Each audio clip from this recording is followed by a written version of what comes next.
नारे कादर नारे सिंध, जिए कादर जिए सिंध, नारे कादर नारे सिंध, जिए कादर जिए सिंध, नारे कादर नारे सिंध, जिए कादर जिए सिंध। नारे कादर नारे सिंध। सब खां पहिरियां त मां तव्हां सभिनी जो लासी ॻोठ जे गयूर ऐं बाशऊर अवाम जो तव्हां दोस्तनि जो थोराइतो आहियां जो तव्हां मूंखे मान बख़्शियो, इज़त बख़्शी ऐं इनशाला तव्हां जेका मूंखे इज़त बख़्शी हुनजो भरम रखिबो, तव्हां सां हर ॾुखे सुखे वक़्त में गॾु बीहबो। जीअं दोस्तनि ॻाल्हियूं कयूं न त हिते हिकु न पर हज़ारे मसइला आहिनि। उहे मसइला हल छो नथा थियनि? उहे मसइला हल उनजे करे कोन था थियनि त 20 सालनि खां वठी ज़रदारी माफ़िया तव्हांजे मथां मसलत आहे। कराची में एमक्यूएम तव्हांजे मथां मसलत हुई। कॾहिं बि तव्हां पंहिंजे माण्हुनि खे चूंडे इक़्तिदार में आंदो कोन्हे, जंहिंजे करे तव्हां हिन वक़्तु लोड़ियो पिया था।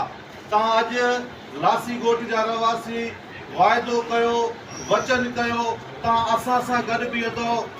तव्हां जेकॾहिं असां सां गॾु बीठो त तव्हां सां मां वाइदो कयां थो, तव्हांजी हिकिड़ी फ़ोन हूंदी, असां तव्हांजे हर ॾुखे सुखे वक़्त में गॾु हूंदा।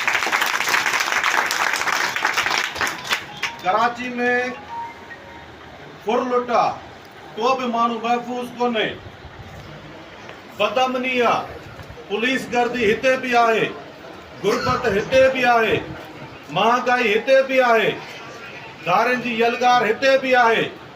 पर उन बावजूदि असां इहा ॻाल्हि कंदासीं त हिते सिर्फ़ु सिंधी भाइर कोन्हनि, हिते मुहाजिर, पंजाबी ऐं ॿिया दोस्त बि मौजूदु आहिनि। उन्हनि जे लाइ बि लखे इज़तूं आहिनि।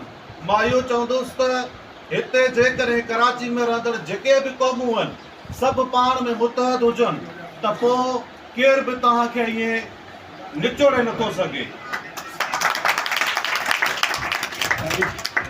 तव्हां पाण में मुतहद थियो, तव्हां जेकॾहिं मुतहद थींदो त तव्हांखे हक़ मिली सघंदा।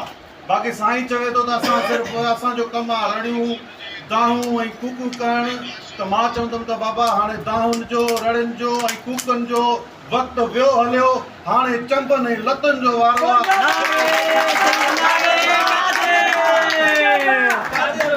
जेको बदमाशी करे उनखे गिरबान मां वठी गेलियो। मां ॾिसां थो केरु तव्हांखे हक़ नथो ॾे।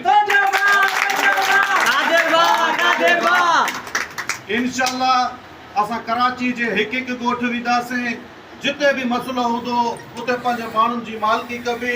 न सिर्फ़ु कराची पर कश्मीर ताईं तव्हां सां गॾु आहियूं।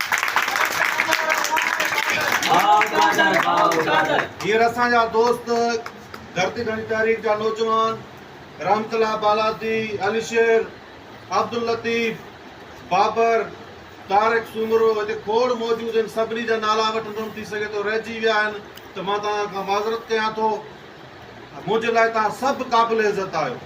मां तव्हां सभिनी खे गुज़ारिश कयां थो त जेकॾहिं तव्हांजी मालिकी थींदी त धरती धणी तहरीक तव्हांजी मालिकी कंदी, छो त धरती धणी तहरीक में सभु जा सभु मुड़ुस माण्हू आहिनि, छो त भाड़ी जो कमु कोन्हे तव्हांखे हक़ तव्हां आहियो। जन तंज़ीमनि जे पुठियां तव्हां आहियो। उहे कॾहिं बि जेलनि जूं सख़्तियूं बर्दाश्त न करे सघंदा, टार्चर सेल बर्दाश्त न करे सघंदा, गोलियूं बर्दाश्त न करे सघंदा। मां तव्हांखे ॿुधायां थो त जेकॾहिं तव्हां सां मसइलो हूंदो, तव्हां ते गोली हलंदी त पहिरियां सीनो कादर चाढ़े जो हूंदो। हे सिर्फ़ु ॻाल्हियूं कोन्हनि, हे सिर्फ़ु खामखा जा वाइदा न आहिनि, इहा हक़ीक़त ते मबनी ॻाल्हि आहे। मां तव्हांखे इहो बि ॿुधायां त जेकॾहिं मां हक़ ॻाल्हायां थो, मां सच ॻाल्हायां थो त उनजे इल्ज़ाम में कॾहिं हुते कुफर जूं फतवाऊं लॻनि थियूं, कॾहिं कहिड़ा इल्ज़ाम लॻनि था, पर इनशाअल्लाह उन्हनि सभिनी मां बि असां सुरखुरू थी वेंदासीं। ऐं दुनिया ॾिसंदी त जन असांखे ग़लति चयो हो, उन्हनि सभिनी जो मुंहुं कारो थी वियो। मौला तव्हां सभिनी खे सलामत रखंदो। पंहिंजी पहिरीं मुलाक़ात हुई, इंशाअल्लाह ॿी मुलाक़ात में वरी लखनि जे तादाद में वॾे हुजूम में गॾु हूंदासीं ऐं ज़ालिम खे पहुची विया।